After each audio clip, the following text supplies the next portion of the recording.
कहानी एक बेहद सुनसान और रहस्यमयी जगह की है जहां दूर दूर तक इंसानों का कोई निशान नहीं था। बस वहां रहती थी एक अकेली लड़की। लेकिन एक दिन गलती से वहां एक अजनबी आदमी पहुंच जाता है और फिर शुरू होता है डर, रहस्य और अजीब घटनाओं का ऐसा सिलसिला जो धीरे धीरे उसे अंदर तक तोड़ने लगता है। आखिर ये लड़की उस वीरान जगह में अकेली क्यों रहती है? वो वहाँ आने वाले अनजान मर्दों के साथ क्या करती है और क्या ये आदमी कभी वहाँ से जिंदा बाहर निकल पाएगा? तो चलिए शुरू करते हैं आज की इस रहस्यमयी कहानी को। कहानी की शुरुआत एक खुले सुनसान रेगिस्तान से होती है जहां दूर से आती हुई एक गाड़ी दिखाई देती है। उस गाड़ी में एक आदमी मौजूद था जिसका नाम स्कॉट था। वो यहाँ सूर्य ग्रहण की तस्वीरें लेने आया था। कुछ देर बाद स्कॉट अपनी गाड़ी एक जगह रोकता है और कैमरा लेकर पैदल आगे बढ़ने लगता है। लेकिन तभी उसे थोड़ी दूरी पर एक छोटा सा लड़का दिखाई देता है। स्कॉट हैरान होकर उसे देखने लगता है क्योंकि इतनी सुनसान जगह में एक छोटा बच्चा होना बिल्कुल भी अजीब बात थी। वो धीरे धीरे बच्चे के पास जाता है और पूछता है, तुम यहाँ क्या कर रहे हो? तुम्हारे साथ कोई है क्या? लेकिन बच्चा बिना कुछ बोले बस आगे चलने लगता है। स्कॉट बार बार उससे सवाल करता है, उसके पीछे चलता रहता है, मगर बच्चा एक भी जवाब नहीं देता। स्कॉट उसे समझाते हुए कहता है, देखो मेरे पास कार है, मैं तुम्हें तुम्हारी फैमिली के पास छोड़ दूंगा। लेकिन बच्चा फिर भी नहीं रुकता। वो बस लगातार आगे बढ़ता रहता है। धीरे धीरे स्कॉट उसके पीछे काफी दूर निकल आता है और फिर अचानक एक जगह पहुंचकर वो बच्चा रुकता है, पीछे मुड़कर स्कॉट को एक अजीब सी मुस्कान देता है और अगले ही पल वहाँ से गायब हो जाता है। ये देखकर स्कॉट के चेहरे का रंग उड़ जाता है। अब उसे एहसास होने लगता है कि शायद वो किसी गलत जगह पर आ चुका है। डर और बेचैनी के बीच वो वापस लौटने का फैसला करता है, लेकिन तब तक शाम हो चुकी थी। चारों तरफ अंधेरा फैलने लगा था। स्कॉट बार बार रास्ता पहचानने की कोशिश करता है, लेकिन उसे समझ ही नहीं आता कि वो किस दिशा से आया था। आखिरकार मजबूर होकर वो तय करता है कि आज की रात उसे यहीं बितानी पड़ेगी। वो एक बड़ी चट्टान के सहारे बैठ जाता है। थकान की वजह से उसकी आंखें धीरे धीरे बंद होने लगती हैं। तभी उसे अपने आसपास किसी की हल्की सी आवाज सुनाई देती है। स्कॉट तुरंत घबराकर खड़ा हो जाता है। वो चारों तरफ देखने लगता है और तभी उसे पहाड़ों के बीच बना एक छोटा सा घर दिखाई देता है। उस घर में नीचे उतरने के लिए एक लकड़ी की सीढ़ी भी लगी हुई थी। स्कॉट बिना ज्यादा सोचे तुरंत उस घर की तरफ बढ़ जाता है। घर के पास पहुंचकर वो दरवाजा खटखटाता है, लेकिन अंदर से कोई जवाब नहीं आता। थोड़ी देर इंतजार करने के बाद स्कॉट धीरे से दरवाजे को धक्का देता है। दरवाजा खुल जाता है और अंदर उसे एक बेहद खूबसूरत लड़की दिखाई देती है। लेकिन सबसे अजीब बात ये थी कि उस लड़की को किसी अनजान आदमी के अचानक घर में आने से जरा भी फर्क नहीं पड़ा। वो बिल्कुल शांत होकर अपना काम करती रहती है। स्कॉट थोड़ा हिचकिचाते हुए कहता है, असल में मैं रास्ता भटक गया हूँ, क्या तुम मुझे यहाँ से बाहर जाने का रास्ता बता सकती हो? लड़की उसकी बात सुनती है, लेकिन जवाब में सिर्फ इतना पूछती है, क्या तुम खाना खाओगे? उसका जवाब सुनकर स्कॉट पूरी तरह कंफ्यूज हो जाता है। वो सोचने लगता है कि कोई लड़की इस वीरान जगह में एक अनजान आदमी को अपने साथ खाना खाने के लिए क्यों बुलाएगी। स्कॉट कहता है, नहीं, मुझे बस यहाँ से निकलना है। लेकिन लड़की शांत आवाज में कहती है, अब बहुत अंधेरा हो चुका है, तुम सुबह चले जाना, पहले खाना खा लो। वैसे भी स्कॉट कई घंटों से भूखा था, इसलिए आखिरकार वो उसके साथ बैठकर खाना खाने लगता है। कुछ देर बाद लड़की उससे कहती है, रात काफी हो गई है, तुम्हें अब सो जाना चाहिए। स्कॉट हैरानी से उसकी तरफ देखता है और कहता है, देखो मैं यहाँ रुकने नहीं आया हूँ, मुझे बस अपने घर वापस जाना है। लड़की बिना किसी भाव के जवाब देती है, सुबह होते ही तुम चले जाना। अब स्कॉट के पास कोई दूसरा रास्ता नहीं था, इसलिए वो मजबूरी में वहीं रुक जाता है। अगली सुबह स्कॉट जल्दी से अपना सामान उठाता है और बाहर निकल आता है, लेकिन बाहर आते ही उसके पैरों तले जमीन खिसक जाती है क्योंकि जिस सीढ़ी के सहारे वो रात में नीचे आया था वो अब वहाँ थी ही नहीं। अब उसे साफ दिखाई देता है कि वो जगह चारों तरफ से ऊंचे ऊंचे पहाड़ों से घिरी हुई थी। बिना सीढ़ी के वहाँ से बाहर निकलना नामुमकिन था। घबराकर स्कॉट वापस उस लड़की के पास जाता है और कहता है, वो सीढ़ी कहाँ गई? मुझे यहाँ से बाहर जाना है। तब लड़की जवाब देती है, अक्सर वो लोग सीढ़ी हटा देते हैं, लेकिन 1-2 दिन में वापस लगा देंगे। स्कॉट तुरंत पूछता है, कौन लोग? लेकिन लड़की इस बार भी कोई जवाब नहीं देती। अब स्कॉट पूरी तरह डर चुका था। उसे समझ नहीं आ रहा था कि आखिर ये लड़की कौन है और उसके साथ क्या हो रहा है। धीरे धीरे फिर रात हो जाती है और मजबूरी में स्कॉट को दूसरी रात भी वहीं बितानी पड़ती है। सुबह होते ही वो उम्मीद के साथ बाहर आता है, लेकिन आज भी सीढ़ी वहाँ नहीं थी। अब स्कॉट का धैर्य टूटने लगता है। वो फैसला करता है कि चाहे कुछ भी हो जाए, उसे खुद ही पहाड़ चढ़कर यहाँ से निकलना होगा। वो अपने बैग से चढ़ाई का सामान निकालता है और धीरे धीरे चट्टानों पर चढ़ना शुरू कर देता है। तेज धूप की वजह से चट्टानें आग की तरह तप रही थीं। उसके हाथ छिलने लगे थे, सांसें तेज हो चुकी थीं, लेकिन फिर भी स्कॉट धीरे धीरे काफी ऊंचाई तक पहुंच जाता है। तभी अचानक ऊपर से एक मरा हुआ मुर्गा सीधे उसके पास आकर गिरता है। स्कॉट बुरी तरह घबरा जाता है। उसका ध्यान भटक जाता है और अगले ही पल उसका हाथ चट्टान से फिसल जाता है, जिसके चलते स्कॉट काफी ऊंचाई से सीधे नीचे आकर गिर जाता है। तेज गिरने की वजह से वो वहीं बेहोश हो जाता है। रात के समय जब उसे होश आता है तो उसे एहसास होता है कि उसके पैर में वही लोहे की हथौड़ी धसी हुई है जिसकी मदद से वो पहाड़ पर चढ़ने की कोशिश कोशिश कर रहा था। दर्द इतना भयानक था कि स्कॉट जोर जोर से चीखने लगता है। उसकी दर्द भरी आवाज सुनकर जूली तुरंत घर से बाहर दौड़कर आती है। वो घबराकर उसके पैर को देखती है और बड़ी मुश्किल से उस हथौड़ी को बाहर निकालती है। स्कॉट दर्द से तड़प रहा था। उसकी हालत इतनी खराब थी कि वो ठीक से खड़ा भी नहीं हो पा रहा था, जिसकी वजह से स्कॉट को एक और रात मजबूरी में वहीं बितानी पड़ती है। अब तक स्कॉट का दिमाग पूरी तरह टूट चुका था। सुबह होते ही वो गुस्से में जूली पर चिल्लाने लगता है, आखिर तुम कौन हो और मेरे साथ ये सब क्यों कर रही हो? मैंने तुम्हारा क्या बिगाड़ा है? और वो लोग कौन हैं जो यहाँ से सीढ़ी हटाकर ले जाते हैं? लेकिन इस बार भी जूली उसे कोई साफ जवाब नहीं देती। वो शांत आवाज में कहती है, मैं तुम्हारा ख्याल रख सकती हूँ, तुम्हारे कपड़े धो सकती हूँ, तुम्हारे लिए खाना बना सकती हूँ, यहाँ तक कि तुम्हारी हर जरूरत पूरी कर सकती हूँ। इतना कहकर जूली धीरे धीरे उसके करीब आने लगती है, लेकिन स्कॉट तुरंत उसे खुद से दूर कर देता है। ये देखकर जूली बिना कुछ बोले वापस घर के अंदर चली जाती है। अब स्कॉट पूरी तरह टूट चुका था। वो पागलों की तरह जोर जोर से मदद के लिए चिल्लाने लगता है। तभी ऊपर चट्टानों पर उसे दो छोटे लड़के दिखाई देते हैं। उनमें से एक लड़का नीचे झांकते हुए पूछता है, तुम इतना शोर क्यों कर रहे हो? क्या तुम्हें मदद चाहिए? स्कॉट तुरंत उम्मीद से भर जाता है और कहता है, हाँ प्लीज मेरी बात सुनो, मैं यहाँ फंस गया हूँ, मुझे किसी भी तरह यहाँ से बाहर निकलना है। अगर तुम मेरी मदद कर दो तो मैं तुम्हें बहुत पैसे दूंगा। दोनों लड़के एक दूसरे की तरफ देखते हैं और फिर कहते हैं, तुम यहीं इंतजार करो, हम तुम्हें बाहर निकालने का कोई तरीका सोचते हैं। काफी समय बाद पहली बार स्कॉट को उम्मीद की एक किरण दिखाई देती है। वो बेहद खुश हो जाता है। उससे लगने लगता है कि शायद आज वो आखिरकार यहाँ से निकल जाएगा। कुछ देर बाद ऊपर से एक लड़का लंबी सी रस्सी नीचे फेंकता है और चिल्लाकर कहता है, इस रस्सी को अपने शरीर से अच्छे से बांध लो, बाकी हम तुम्हें ऊपर खींच लेंगे। स्कॉट जल्दी जल्दी रस्सी खुद से बांध लेता है। इसके बाद लड़के उसे ऊपर खींचना शुरू कर देते हैं। धीरे धीरे स्कॉट काफी ऊंचाई तक पहुंच जाता है, लेकिन तभी वहाँ और भी लड़के आ जाते हैं। अब माहौल अचानक अजीब लगने लगता है। कुछ सेकंड बाद वो लड़के स्कॉट को ऊपर खींचना बंद कर देते हैं और फिर उसे रस्सी से लटकाकर जोर जोर से हिलाने लगते हैं। स्कॉट डर के मारे रोने लगता है। वो चीखते हुए कहता है, प्लीज मेरे साथ ऐसा मत करो, मुझे ऊपर खींच लो, मैंने तुम्हारा क्या बिगाड़ा है? लेकिन वो लड़के उसकी एक नहीं सुनते। अचानक स्कॉट का सिर जोर से चट्टान से टकराता है और अगले ही पल वो रस्सी से लटका हुआ ही बेहोश हो जाता है। कुछ देर बाद जूली घर से बाहर आती है। वो गुस्से में उन लड़कों पर चिल्लाती है, उसके साथ ऐसा मत करो, लेकिन वो शरारती लड़के हंसने लगते हैं और उसी हालत में स्कॉट को ऊपर से छोड़ देते हैं।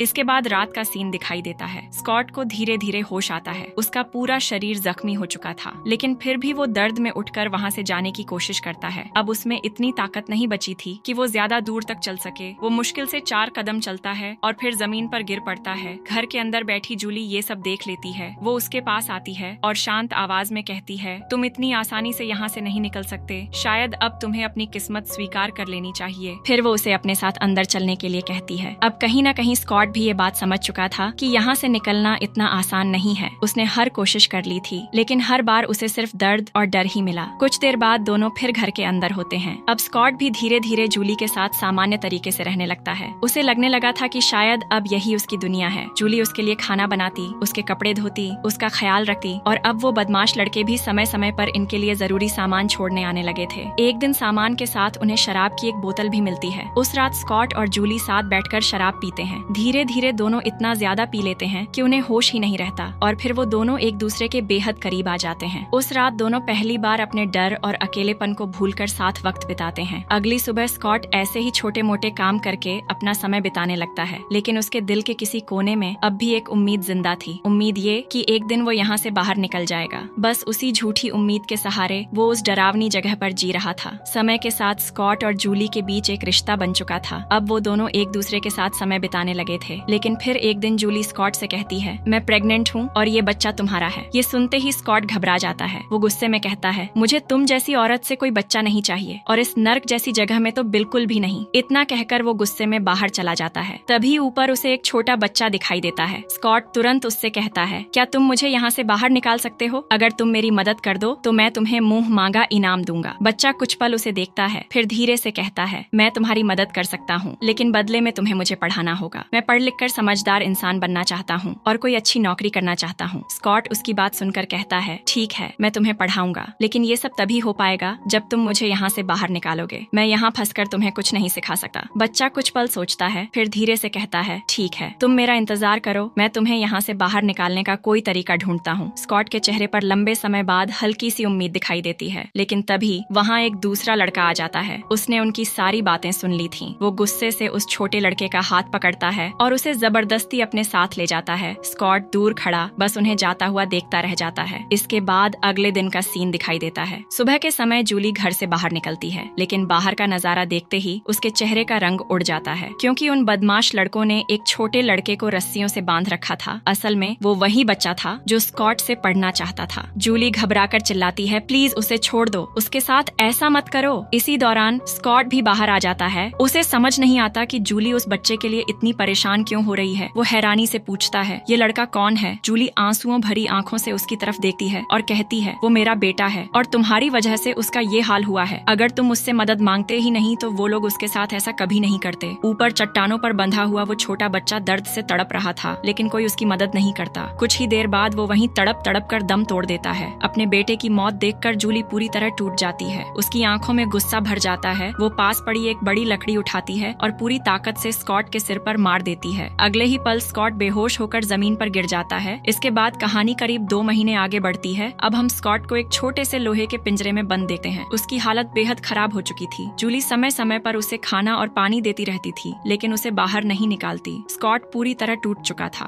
उसे आज तक यही समझ नहीं आया था कि आखिर उसने ऐसी कौन सी गलती कर दी जिसकी उसे इतनी भयानक सजा मिल रही थी। दिन बीतते गए और उसकी हालत हर दिन बदतर होती गई। फिर एक दिन ऊपर चट्टानों पर उसे एक लड़की दिखाई देती है। स्कॉट उसे देखते ही जोर जोर से चिल्लाने लगता है, प्लीज मेरी मदद करो, मुझे यहाँ से बाहर निकालो, कुछ लोगों ने मुझे यहाँ फंसा रखा है। वो लड़की दूर से घबराकर कहती है, रुको, मैं पुलिस को कॉल करती हूँ। ये सुनते ही करीब 3 महीने बाद पहली बार स्कॉट की आंखों में उम्मीद लौटी है। उसे लगने लगता है कि शायद आज वो सच में बच जाएगा, क्योंकि वो लड़की उन लोगों जैसी नहीं लग रही थी। स्कॉट को पूरा यकीन हो गया था कि अब कोई उसे यहाँ से बाहर निकाल लेगा। लेकिन कुछ देर बाद वो फिर ऊपर देखता है और इस बार उसका दिल पूरी तरह टूट जाता है, क्योंकि वही बदमाश लड़के अब उस लड़की को पकड़कर खड़े थे। स्कॉट डर से कांपने लगता है और अगले ही पल वो लड़के उस मासूम लड़की को भी मार डालते हैं। ये देखकर स्कॉट की आखिरी उम्मीद भी खत्म हो जाती है। इसी दौरान जूली उसके पास आती है। स्कॉट रोते हुए उसके सामने भीख मांगने लगता है, प्लीज मुझे यहाँ से निकाल दो, अगर तुम मुझे आजाद नहीं करना चाहती तो मुझे मार दो, लेकिन मैं इस पिंजरे में और नहीं रह सकता। असल में वो पिंजरा इतना छोटा था कि स्कॉट उसमें ठीक से खड़ा भी नहीं हो सकता था और न ही सीधा लेट सकता था। लेकिन जूली इस बार भी उसकी एक नहीं सुनती। वो चुपचाप वहाँ से चली जाती है। धीरे धीरे कई महीने और बीत जाते हैं। अब जूली माँ बनने वाली थी। एक दिन वो फिर स्कॉट के पास आती है। इस बार स्कॉट टूट चुकी आवाज में कहता है, मुझे यहाँ से बाहर निकाल दो, मैं तुमसे वादा करता हूँ मैं हमेशा तुम्हारे साथ रहूंगा, मैं हमारे बच्चे का पूरा ख्याल रखूंगा, तुम्हें मेरी जरूरत पड़ेगी। लेकिन जूली उसकी तरफ देखकर धीमे से कहती है, नहीं रहने दो, मैं ये सब पहले भी कर चुकी हूँ, तुम पहले आदमी नहीं हो जो यहाँ फंसा है, मैं तुमसे पहले भी कई मर्दों को यहाँ फंसा चुकी हूँ। इतना कहकर वो वहाँ से चली जाती है। ये सुनकर स्कॉट पूरी तरह अंदर से टूट जाता है। अब उसे समझ आ चुका था कि वो सिर्फ एक शिकार था। कुछ दिन बाद आखिर वो दिन आ ही जाता है जब जूली बच्चे को जन्म देने वाली थी, लेकिन इस बार उसे काफी परेशानी हो रही थी। वो दर्द से बुरी तरह तड़प रही थी। मजबूरी में जूली दौड़कर स्कॉट के पास आती है और उसे पिंजरे से बाहर निकाल देती है। स्कॉट जैसे ही बाहर आता है उसकी नजर सीधी चट्टान पर लगी हुई सीढ़ी पर पड़ती है। आज कई महीनों बाद वो सीढ़ी वापस वहाँ लगी हुई थी। कुछ सेकंड के लिए स्कॉट की सांसें तेज हो जाती हैं। उसे लगता है कि आखिरकार आज वो आजाद हो सकता है। वो बिना कुछ सोचे सीधे सीढ़ी की तरफ बढ़ने लगता है, लेकिन तभी पीछे दर्द से तड़पती हुई जूली की आवाज सुनाई देती है। स्कॉट रुक जाता है। उसके कदम आगे नहीं बढ़ पाते। कुछ पल सोचने के बाद वो वापस जूली के पास लौट आता है। थोड़ी देर बाद जूली एक बच्ची को जन्म देती है। वो छोटी सी बच्ची बेहद खूबसूरत थी। उसे देखकर रैंडम के चेहरे पर पहली बार सच्ची खुशी दिखाई देती है। वो प्यार से बच्ची को अपनी गोद में उठाता है और उसे चूमने लगता है, लेकिन तभी अचानक पीछे से एक लड़का आता है और बिना कुछ कहे वो स्कॉट के गले पर खंजर रख देता है। अगले ही पल वो उसका गला काट देता है। स्कॉट वहीं तड़पते हुए मर जाता है। आखिरी सीन में हम स्कॉट की लाश को देखते हैं, जो समय बीतने के साथ अब सिर्फ एक कंकाल बन चुकी थी। वो आदमी जो कभी यहाँ से बाहर निकलने का सपना देखता था, अब हमेशा के लिए उसी वीरान जगह का हिस्सा बन चुका था। और इसी डरावने सच के साथ ये रहस्यमयी कहानी यहीं खत्म होती है। मिलते हैं अगली धमाकेदार वीडियो के साथ। तब तक के लिए जय हिंद,